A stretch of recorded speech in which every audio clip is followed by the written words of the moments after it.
এখন তো বলতেছে মারা গেছে। আমার দেওয়ার দিদার আর নাজিম চুরি আনছে, তারপর ওই রামদা কতগুলো আছে যেগুলো আনছে। আমার স্বামীরও কানে কানে এখানে বলে খুব পড়ছে। চট্টগ্রামের রাউজানে জমি সংক্রান্ত বিরোধের জেরে বড় ভাইকে পিটিয়ে হত্যার অভিযোগ উঠেছে সৎ ভাই ও পরিবারের কয়েকজন সদস্যের বিরুদ্ধে। ১ এপ্রিল মঙ্গলবার ঈদের দ্বিতীয় দিন বেলা ২:৩০টার দিকে রাউজান উপজেলার হলদিয়া ইউনিয়নের ৭ নম্বর ওয়ার্ডের তিতাগাছির বাড়িতে এ ঘটনা ঘটে। নিহত নুরুল আলম বকুল পেশায় একজন প্রকৌশলী ছিলেন। তিনি চট্টগ্রাম শহরে বসবাস করতেন এবং ঈদের ছুটিতে পরিবারের সঙ্গে গ্রামের বাড়িতে এসেছিলেন। স্থানীয় সূত্রে জানা যায়, নিহত নুরুল আলমের সঙ্গে তার সৎ ভাইদের দীর্ঘদিন ধরে জায়গা জমি নিয়ে বিরোধ চলছিল।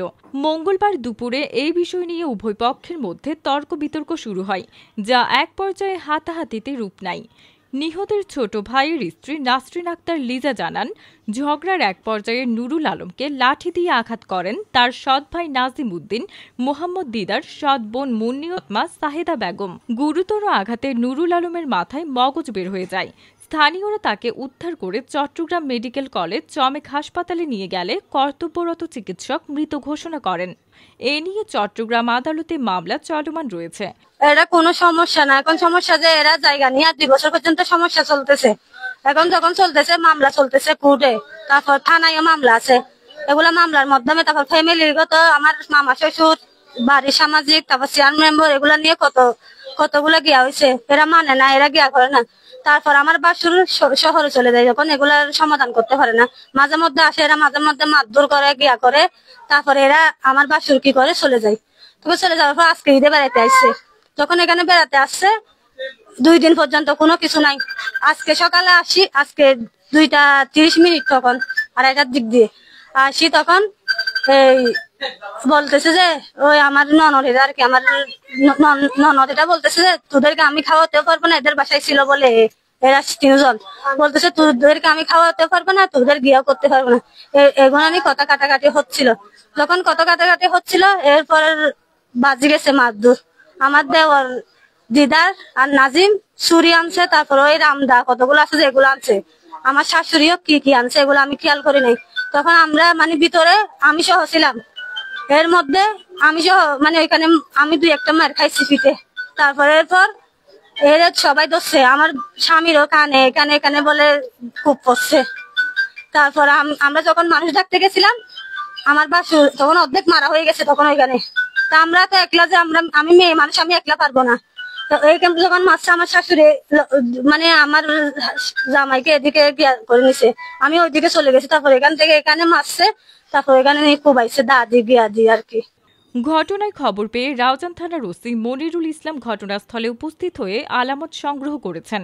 এছাড়া হত্যাকাণ্ডের পর নিহত নুরুল আলমের পার্কিংয়ে রাখা ব্যক্তিগত গাড়ির আয়নাও ভাঙচুর করা হয়। স্থানীয় সমাজসেবক ও বিএনপি নেতা প্রকৌশলী মোহাম্মদ ইলিয়াস এ ঘটনার তীব্র নিন্দা জানিয়ে বলেন, সামান্য জায়গা জমি নিয়ে ভাইয়ে ভাইয়ে খুনের মতো ঘটনা সত্যি মর্মান্তিক। অপরাধীদের দৃষ্টান্তমূলক শাস্তির দাবি জানাচ্ছি। এই ঘটনায় এলাকায় শোক ও উত্তেজনা বিরাজ করছে। নুরুল আলম আমার ছোট ভাই, কলেজের ছোট ভাই, এবং ও ব্যবসায়িক ক্ষেত্রে আমি সবকিছু ওর চিনি।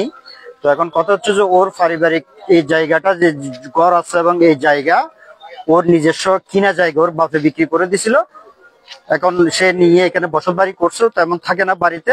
ও চাকরি সূত্রে বা ব্যবসা সূত্রে সে শহরে থাকে। তো ঈদের ছুটিতে সে বাড়িতে আসছে বেড়ানোর জন্য। তো এখন যারা অপরাধ করছে, অপরাধী হচ্ছে ওর মায়ের ছোট ভাই, একই মায়ের ছোট ভাই, কিন্তু বাপ 2টা ছিল। কিন্তু ওদের সাথে এই জায়গা নিয়ে একটু ঝামেলা চলতেছে, কিন্তু জায়গার মালিক অরিজিনালি সে ভিকটিম। কিন্তু এরা এই জায়গার জন্য অনেকদিন ধরে এগুলো চলতেছে। এগুলো আমি মাঝে মধ্যে জানতাম, আমি মাঝে মধ্যে ট্যাগেল দিতাম লোকজন দিয়ে, ওদের সমাজের ইয়াতে দিয়ে। তো এই আজকের জিনিসটা আসলে আমি যখন জানতে পারছি, তখন আমি আসলে লোকজন পানি আমি থানাতে ফোন করছিলাম, থানার থেকে আবার ভিডিও ফোন করছি। ভিডিও ফোন করার পর ওরা আসছে, ওরা আসার পর এই যে অবস্থা। ঘটনা আমাকে ফোন দিয়েছিল 2:16 দিকে, ওর ছোট ভাই রাজু। ফোন দেওয়ার পর আমি থানাতে ফোন দিয়েছি লগে লগে। তারপর এরপর আমি ভিডিও ফোন দিয়েছি। ভিডিও ফোন দেওয়ার পর এই এসআই মিজান ভাই আসছে। মিজান ভাই বলতেছে আমি আসতেছি, হয়তো ওনারা চলে আসছে। আসার পর এই ঘটনা ঘটানোর পর আমি আসছি 3টার দিকে যখন আসছি তখন ওনারা আমাকে ফোন দিয়েছে বারবার, আপনি আসেন। তো আমি আসি, দেখলাম যে ওকে নিয়ে গেছে, আমি দেখি নাই ভিকটিমকে। তো আমি এসে দেখি স্পটের মধ্যে এই বিভিন্ন আলামত গুলো আমি দেখতে পাই। তারা যারা জড়িত, ওর ছোট ভাই দুইজন এবং ওর মা এবং ওর বোন, ওরা এখন পলাতক মারার পর ওরা একটা সিএনজি যুগে কোথা থেকে গিয়ে পলাতক হয়েছে। তবে আশেপাশে আছে বলে আমি জানতে পারতেছি, আমাদের লোকজন দেখতেছে, পুলিশও খুঁজতেছে। স্থানীয়রা জানান, সম্প্রতি রাউজানে একাধিক হত্যাকাণ্ডের ঘটনা ঘটেছে। গত 15ই মার্চ একই ইউনিয়নের আমিরহাট বাজারে যুবদল কর্মী কমরউদ্দিন জিতু খুন হন। এর আগে দক্ষিণ রাউজানে ব্যবসায়ী মোহাম্মদ জাহাঙ্গীর জুমার নামাজে যাওয়ার সময় সন্ত্রাসীদের গুলিতে নিহত হন।